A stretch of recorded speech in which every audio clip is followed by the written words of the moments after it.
Di masa kejayaan Nusantara, berdirilah sebuah kerajaan besar yang namanya abadi dalam ingatan sejarah Majapahit.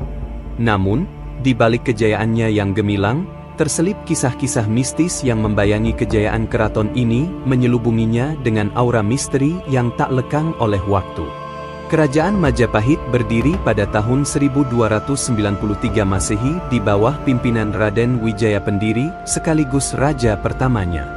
Menurut legenda, nama Majapahit sendiri berasal dari pengalaman mistis Raden Wijaya yang menggigit buah maja yang pahit saat ia menemukan tanah suci di tengah hutan tarik. Banyak yang percaya bahwa rasa pahit itu adalah pertanda dari perjalanan Majapahit yang akan penuh rintangan, tetapi juga keagungan.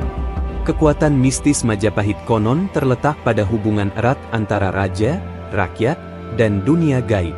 Para petinggi kerajaan sering melakukan ritual magis di tempat-tempat keramat, seperti di Pura Gunung Kawi, Gunung Penanggungan, dan Hutan Alas Purwo.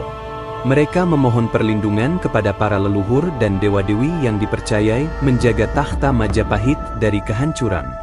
Salah satu cerita mistis yang terkenal adalah tentang Senopati Gajah Mada, tokoh besar di balik Sumpah Palapa. Ia digambarkan sebagai sosok yang tidak hanya gagah berani, tetapi juga memiliki kekuatan supranatural. Legenda mengatakan bahwa Gajah Mada sering bersemedi di tengah malam di bawah sinar rembulan, memanggil roh leluhur dan makhluk gaib untuk menuntunnya dalam mengatur strategi perang.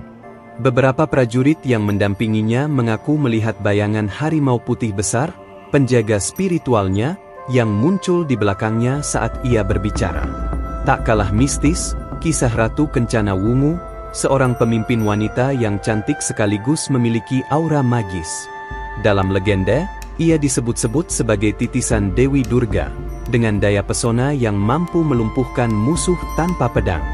Ketika ratu ini berkuasa, banyak yang percaya bahwa ia dibantu oleh makhluk halus yang menjaga istana Majapahit dari serangan musuh dalam bentuk kabut hitam misterius yang sering turun di pagi buta. Di penghujung era Majapahit, aura mistis semakin pekat. Keruntuhan kerajaan ini disebut-sebut bukan hanya akibat konflik internal, tetapi juga karena kutukan gaib. Banyak yang percaya bahwa para leluhur kecewa karena penguasa-penguasa terakhir Majapahit mulai meninggalkan nilai-nilai spiritual yang dahulu menjaga keutuhan kerajaannya. Konon, istana terakhir Majapahit ditelan hutan belantara, meninggalkan jejak berupa candi-candi tua yang hingga kini dianggap angka. Cerita tentang Majapahit tidak hanya berhenti pada sisa-sisa arkeologis. Dalam masyarakat Jawa, roh-roh penjaga Majapahit dipercaya masih hidup hingga kini, menjaga warisan budaya dan nilai-nilai Nusantara. Hingga hari ini, ketika malam-malam sunyi di desa-desa Jawa, ada yang mengaku mendengar alunan gamelan gaib yang mengalun dari hutan atau reruntuhan candi, seakan memanggil jiwa-jiwa yang pernah bernaung di bawah kebesaran Majapahit.